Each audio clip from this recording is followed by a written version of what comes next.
Hello' ৰাইজ, মোক চিনি পাইছেনে? মই হৈছে অংকিতা।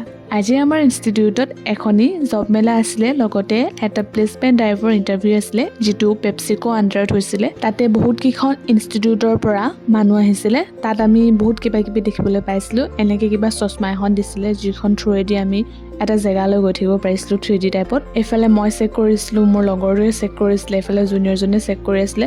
হঠাতে আকৌ আমাৰ কলেজত আজি প্ৰমোশ্যন কৰিবলৈ এক্ট্ৰেছ কেইজনমান অহাৰ কথা আছিলে। পিছে কোননো বাৰু সেই এক্ট্ৰেছ কেইজন, চাওঁ আহক। পিছে ভিডিঅ'টো কৰা কেইদিনমান হৈ গ'ল, মই ব্যস্ত আছিলোঁ বাবে আপলোড কৰিব পৰা নাছিলোঁ। ফাইনেলি আজি আমাৰ কলেজত আহিছে জয় কাশ্যপ দা। আপোনালোক সকলোৱে চাগে চিনি পায়েই। ইতিমধ্যে বোলছবিখন ৰিলিজ কৰা হৈছে আৰু বোলছবিখন নাম হৈছে হেৰুৱা চন্দ্ৰ। আৰু এখন বোলছবি 7 বছৰৰ মূৰত নিৰ্মাণ কৰি ওলাইছে। এইখনেই হৈছে হেৰুৱা চন্দ্ৰ, জাহ্নু বৰুৱা ছাৰে। যিহেতুকে আমাৰ প্ৰগ্ৰেম শেষ হৈ গ'ল, তাৰপিছত আমি তেওঁলোকক অকণমান কিবা এটা খুৱাই পঠিয়াইছিলোঁ। তেওঁলোকক বহুত বেছি মৰম আৰু ধন্যবাদ জনাইছোঁ আমাৰ ইনষ্টিটিউটলৈ অহাৰ বাবে। তেতিয়াহ'লে আপোনালোকো যাব চাবলৈ, আমিও যাম।